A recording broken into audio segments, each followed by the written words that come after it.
is that the head of Samsung, the acting head of Samsung, J.Y. Lee, met the president of this country one-on-one, only the two of them there, and they agreed, it is alleged, that Samsung gave many millions of dollars to the best friend of the president. In return, the president got the National Pension Fund, one of the biggest in the world, to put its weight behind an internal restructuring.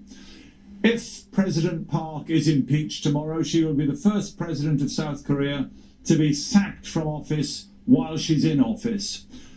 If Mr. Lee is found guilty in the trial, which starts about now, then he could easily face a substantial period in jail. So the stakes are very, very high.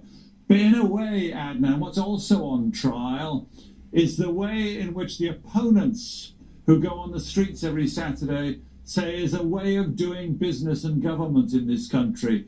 They say that companies, the big conglomerates, are far too close to government, that there's mutual backslapping, which, according to the prosecutor in this case, amounts to corruption. And that really is one of the keys to this entire case, isn't it, Steve? Because in some countries, your connections, the depth of your pockets, may well be to your advantage when it comes to you being in court. What about in South Korea? What does history tell us about important people being on trial? The history of the very top people being on trial is that they are often found guilty, and they are often then pardoned by the president of the day, including Mr. Lee's father. It's happened twice to him.